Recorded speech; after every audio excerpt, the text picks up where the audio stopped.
Hey guys, and welcome back to another video. In this video I'll be doing yet another not team update, sorry, I should say actually another news update. I know the last one I did was only realistically on about the 6th and it's the 11th today, but we have another confirmed, like 3 or 4 players in or whatever at that point, or just more so what we knew was just being confirmed, as well as some articles that are being released and published about players and their roles, etc.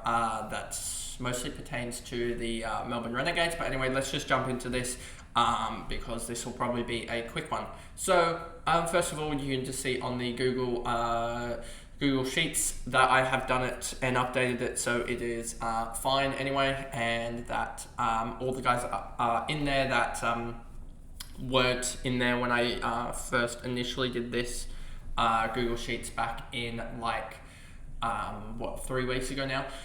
So Peter Siddle, Hadley, Khan, Salomon Kelly, Milne and Wildermuth are all officially added. I know that we knew about Siddle. That one was added a fair while ago, I think, or maybe on the Monday into the game. Hadley as well, Khan and Salomon Kelly, and then you had Milne and Wildermuth added yesterday, I believe.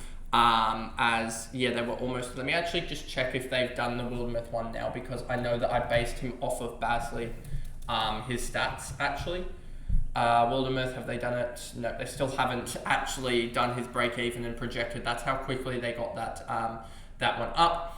And then we have, just quickly to show you all these, if I go to my leagues here, you'll see this YouTube league has 32 current people in it. If you wanted to jump in, that is the code there. I know I've been spreading it on Twitter, but I thought I'd just quickly put it on for those people watching on YouTube as well, because I know that there is some people that do not, and rightfully so, do not have Twitter or any other social media, so they just wanted to watch along on YouTube. Then here is the code here for all you guys down there, and there'll be a link in the description if you haven't seen that already. So there's that there. Back to this, so you've got all these guys, and then we'll just switch over to the predicted 11th, and they have updated, I think, just slightly. So with Hazelwood at the moment, currently in that 24-hour period that he sort of said in a article, that would be defining period if he was going to play in Brisbane. Brendan Doggett still is a negative here, and when's their first game? Game day, if I go to BBL matches, we'll be able to see it. Their first game is on the 17th in Monaco, so even if he got held back, the good thing is that they delay it by one day from the start of the test match, which is a really good thing to do because it can get annoying. But yeah, really good timing there that they delayed it a little bit. So that's good for him, and I mean, anyway, it wouldn't have mattered anyway, but for these guys here, it does help out Josh Inglis that they have delayed it. And even though I think Josh Inglis would probably get one of these two, one of Bo Webster or Josh Inglis should get released. It'll be funny if you know what could actually happen, but that would take 6 hours to get back. That's the problem. If the third test was in Adelaide, wouldn't be surprised if they got released at 1 or 2 p.m. and you held back like a Sean Abbott or something like that, and then those two guys released to play BBL, and then you release Sean Abbott, etc. But obviously with it being over in the West, you can't really do that. So that's an intriguing one. Maybe they hold Sean Abbott back and then they fly them back over on the Monday or whatever, something like that. The Monday morning, and then they're there or something. But we'll see what they do with in terms of the reserves, or if they go down to just the 11 being there and let all of them go. Will be interesting, or whether they hold someone like a Doggett or something, but they wouldn't be holding a batter. So it's just intriguing what Australia does, because they open themselves up to this minute risk that they get a concussion and then the substitute is like someone else, or they just have to bat. Or they potentially have to just declare their innings 9 down because they don't actually get to activate that concussion substitute as one of the players just rushes back like an Inglis. So it'll be interesting to see what they do. But Doggett, currently I have him scratched at the moment. Nisa out McSweeney out, Labuschagne out, and Kawaja out. Those top 3 on test duty, and Nisa with a quad hamstring, something like that. Wasn't side strain, is what I remember from texting someone about that joke and then responding with it being not a side strain. I want to say it's a hamstring or a quad. Wildermuth, the replacement, and he just doesn't make the team simply. They've got Swebson and Kuhneman, Jack Wood. Do they just straight up replace him with a Wildermuth instead of a Jack Wood? That's an interesting one that I've just realised, but that's what he's fighting for, batting 7. Because I think Paul Walter will bat 6, then you have 7 for them, and then you have the long-ish tail. Butler can hold the stick, but yeah, that's a long-ish tail there. But it's the Brisbane Heat, they'll find a way.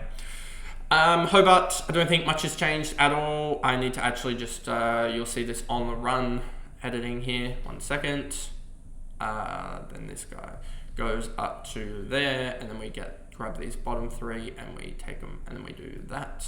Then we take all that, get rid of it, and put this back to reset. And I don't think there we go. So that's perfect. So Wacker comes in as a bowler. I think he's a spinner, a tweaker, but I don't think he gets into the side, to be honest with you, over Hatsuglu or Paddy Dooley. I think he's just there as insurance. Maybe he gets in over Hatsuglu, but then that's just a straight replacement, to be honest with you. Meredith is still going to be batting 11. So I just don't think with the schedule that it's going to make much of a difference anyway. So no real need to talk about that. Then we get to this one, and I think I've already done the changes. Oh yeah, you got these 2 as well. I forgot to add them in the all players. So we got Marcus Harris and Xavier Crone. I think that's how you spell them both. They'll both be playing for the Renegades. I can put them in, and I'm pretty sure that it'll be this. I'm just going off a hunch here and saying that they will be this, or at least he will be that, and I'm pretty sure Xavier Crone's played before. Given they have the double, that'll be just trying to find it here quickly, the Renegades, 27 for Dixon, so it will be, I suspect, 39 for Mackenzie Harvey's 39, so it'll be 39 and a 39, and we can just use Mackenzie Harvey's stats up above. No, I don't really want to use those stats, to be honest with you. We'll use Nathan Lyon, who has 40, and then 40.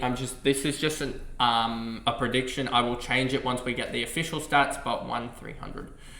So those are 300 and 300. So those is what I project Marcus Harris and Xavier Crone to have. I don't think they've been added yet because it hasn't been named. Oh, it has. Sweet.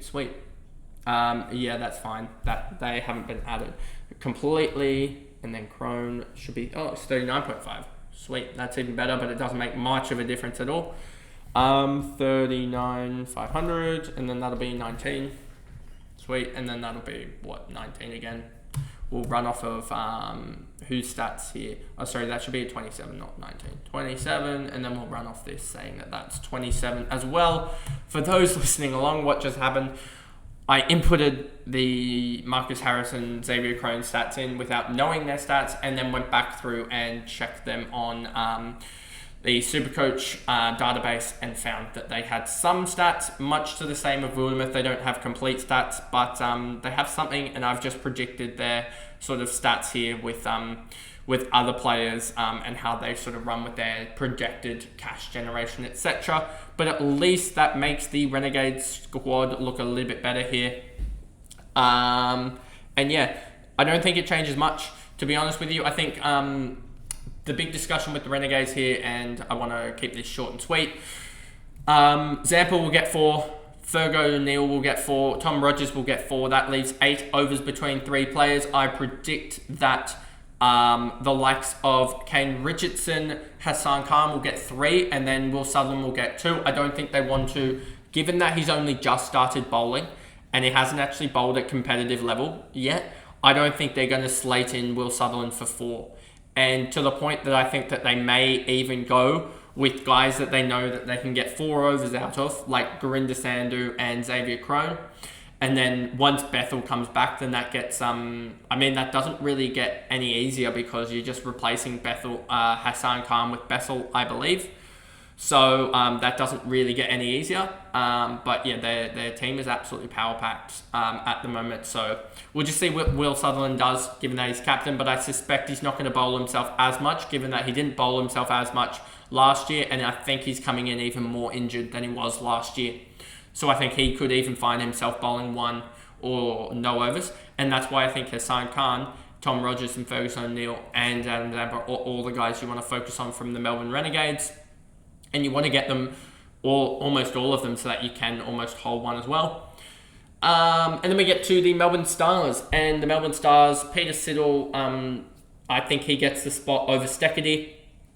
Adam Milne, Joel Paris, I think are their 3 bowl-only seamers. And then you have Hamish McKenzie, Tom Curran, that makes 5. And then you've got Stoinis and Webster. This is why I was talking about in one of the videos that I wanted to potentially punt Webster in round 3. I think that's just because in this, I don't know when Adam Milne is leaving or whatnot.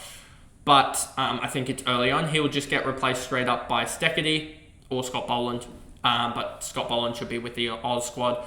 And then you've got Mackenzie might get replaced by just straight up Mir, but he also might just replace Milne. And then you've got the likes of Joe Clark being replaced just directly by Duckett, and that's pretty much all their players back. And if you think about it, Maxwell isn't probably going to line up for round 1. I still have him in here, but it doesn't look like he's likely to line up. I suspect they will put in Harper and put Harper down at 6, probably, if not 7. And it's simply put as that, so he just replaces Maxwell, but they've still got 5 bowlers plus Stoinis plus Webster, sorry. So that means that they've got 7 bowlers there. So they've got enough to just replace him straight up with a batter, if not even just replace more guys with batters. Per Scorchers, not much has changed other than I suspect I can start doing this with Cooper Connolly. I suspect he'll be available. And Turner is now, I think, a 50-50 for round 1, and Ash Nagar a 50-50 for round 2, I think is the news that we've heard. Oh, and I think Matt Kelly's still struggling with something, so I think we can add him to the crossed out list. But yeah, their starting 11 is pretty obvious at the moment. And then if Cooper Connolly comes in, he just replaces Spores and probably goes above Fanning, I would say. But yeah, they basically don't have any batters left available.